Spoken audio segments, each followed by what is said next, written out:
If you thought that Jason Todd becoming the Red Hood was the biggest Batman comic betrayal of all time, wait until you hear the story of Bat-Hombre. The idea of different versions of Batman across the world is very common in modern day Batman comics, with the introduction of Batman Inc. in 2011. But even before that, there would be many different versions of Batman in different countries at DC.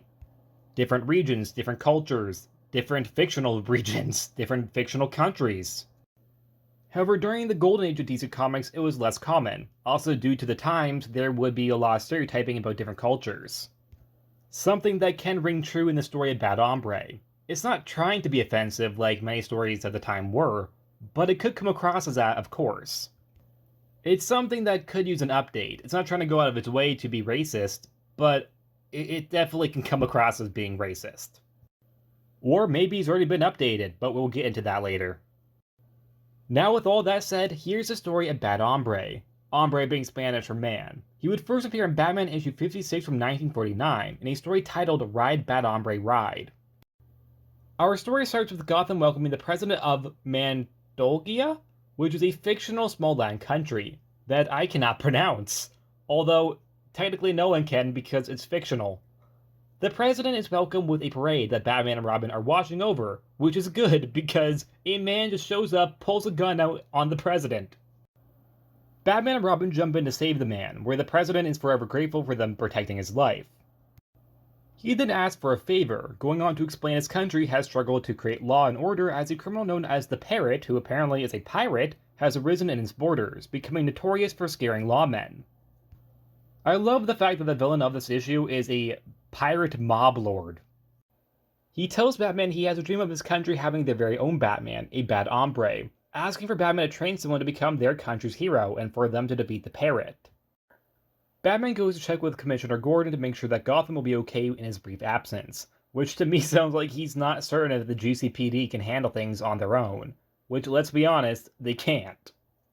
I have read way too many modern day Batman stories about Batman ditching being Batman, and when that happens, it all goes to SHIT. Batman and Robin arrive at the guest villa, where the president gives him a sword of weapons as a gift for helping, which Batman declines, saying he doesn't use guns nor knives. The last of which is kind of a lie because Batman, both present and past, has used knives. It's certainly not his go-to, but it's not something he's against. He also uses batarangs to stab people, which I suspect are probably sharper and more painful than a throwing knife. Batman proceeds to review possible contenders. However, after failure, we meet Luis Peraldo, who passes Batman's test with flying colors. Luis is soon made into Bat-Hombre, only for us to see that he's actually in cahoots with the Parrot, having tricked Batman into giving him a utility belt identical to his own. With everything! The gadgets, the tech, all the weapons. Why? I think Batman should have done some moral tests on top of the physical ones. And even then, why would you give a stranger all the tech that you have? I mean, I know he's not giving him all the tech he has, but why is he giving him identical technology to his own? Why? The president then thanks Batman, saying that he can now die in peace knowing that his country will be protected. While Luis as Bat-Hombre celebrates with the Parrot, and an actual parrot, the Parrot's talons somehow damage his costume, meaning he needs to make an excuse to Batman. Luis tells Batman that he was attacked by some hawk and that he killed it in self-defense, which Batman knows is a lie.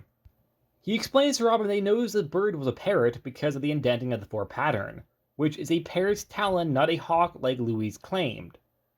Which is honestly pretty clever of Batman, but I'm still surprised a parrot could so easily rip the costume. Either way, Batman and Robin of course know that he is a part of the Parrot's gang. The pirate gangster, not the actual parrot, although I would have loved that if that was the case. Batman just calls him out and Luis doesn't even attempt to lie, but tells Batman he can't tell the president or else it'll break his heart. Why? They could just assign the project to somebody else.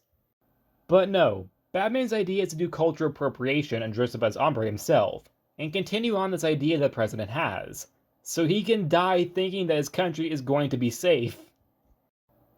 Luis manages to escape his cell because Batman decides to leave his utility belt on him. Why? He then goes to fight Batman, where Robin watches to see someone get thrown off a cliff.